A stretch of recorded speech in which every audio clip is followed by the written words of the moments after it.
नमस्कार दोस्तों, स्वागत है आपका भारत अनकवर्ड में।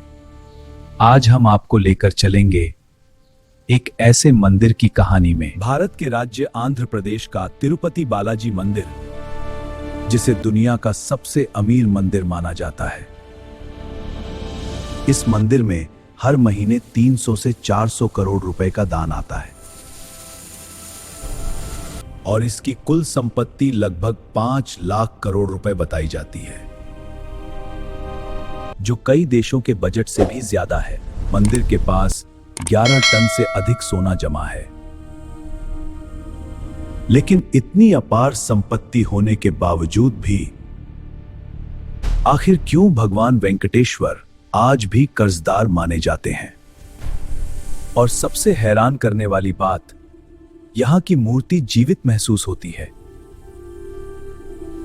कहा जाता है कि मूर्ति के शरीर से पसीना निकलता है और यह बात आज भी लोगों को हैरान करती है। तो क्या यह सिर्फ आस्था है या इसके पीछे कोई रहस्य छिपा है? इस रहस्य को समझने के लिए हमें हजारों साल पीछे जाना होगा, जब पूरी पृथ्वी जल में डूबी हुई थी। चारों तरफ अंधकार और प्रलय का दृश्य था।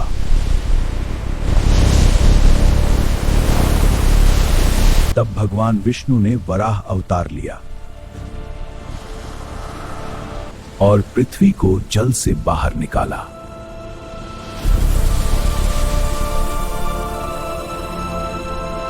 इसके बाद उन्होंने तिरुमला को अपना स्थान चुना। समय बीता और कलयुग की शुरुआत हुई। तब एक घटना ने सब कुछ बदल दिया। महर्षि भृगु ने भगवान की परीक्षा ली और उन्होंने विष्णु की छाती पर प्रहार किया। लेकिन भगवान शांत रहे और क्षमा कर दी। इस घटना से माता लक्ष्मी नाराज हो गई और बैकुंठ छोड़कर पृथ्वी पर आ गई। भगवान विष्णु भी उन्हें खोजने पृथ्वी पर आए और एक बांबी के पास तपस्या करने लगे। तभी एक गाय रोज वहां दूध अर्पित करती थी। लेकिन एक दिन एक चरवाहे ने हमला कर दिया और कुल्हाड़ी भगवान को लग गई। भगवान विष्णु प्रकट हुए और उनके मस्तक तक से रक्त बहने लगा। यह देखकर चरवाहा डर गया और वहीं गिर पड़ा। लेकिन इस घटना से भगवान क्रोधित हो गए और उन्होंने चरवाहे को दंड दे दिया। जब यह बात राजा तक पहुंची तो वह तुरंत वहां पहुंचा और भगवान से क्षमा मांगी। हे प्रभु, मैं क्षमा चाहता हूं, मेरी भूल के लिए क्षमा करें। भगवान ने राजा से कहा कि सेवक के पाप की जिम्मेदारी उसके स्वामी की भी होती है और तुमने अपने सेवक को नियंत्रित नहीं किया, इसलिए तुम अपने अगले जन्म में कष्ट भोगने को मजबूर होगे और एक कठिन जीवन जियोगे। यह सुनकर राजा डर गया और तुरंत भगवान से क्षमा मांगने लगा। हे भगवान विष्णु, मैंने अपराध किया है, मैं शरणागत हूं, अपनी कृपा से मुझे बचाइए। तब भगवान ने कहा कि तुम्हारी भक्ति से प्रसन्न होकर मैं इस श्राप को वरदान में बदलता हूं। अगले जन्म में तुम आकाश राजा बनोगे और तुम्हारी पुत्री पद्मावती से मैं स्वयं विवाह करूंगा। यह आपकी कृपा है भगवान। समय बीता और राजा ने अपने अगले जन्म में आकाश राजा के रूप में जन्म लिया। कुछ समय बाद उनके घर एक पुत्री का जन्म हुआ, जिसका नाम रखा गया पद्मावती। कहा जाता है कि पद्मावती स्वयं माता लक्ष्मी का ही रूप थी।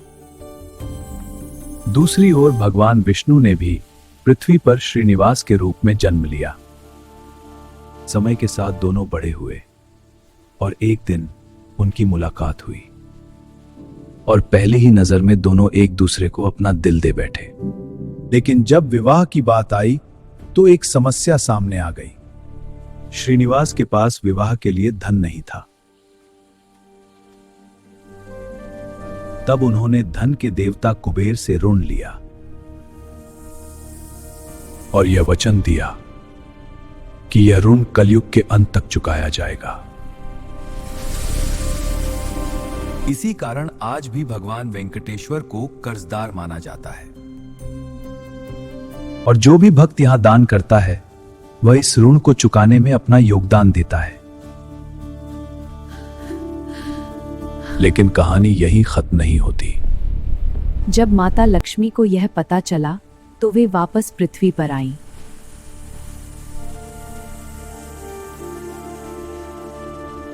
और पद्मावती के साथ उनका सामना हुआ। दोनों के बीच विवाद बढ़ने लगा। तब भगवान ने एक ऐसा निर्णय लिया, अब सब कुछ बदल जाएगा।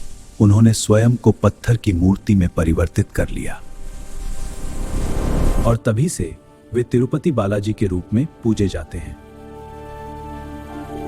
लेकिन सवाल आज भी वही है, क्या यह सिर्फ आस्था है या इसके पीछे कोई ऐसा रहस्य जिसे विज्ञान अभी तक समझ नहीं पाया? अगर आप भी मानते हैं कि बालाजी केवल मूर्ति नहीं बल्कि साक्षात शक्ति हैं, तो वीडियो को लाइक और शेयर जरूर करें और कमेंट में लिखें जय तिरुपति बालाजी। और ऐसे ही रहस्यमय सच जानने के लिए भारत अनकवर्ड को सब्सक्राइब जरूर करें। जो इतिहास में छुपा है उसे हम सामने लाएंगे। भारत अनकवर्ड।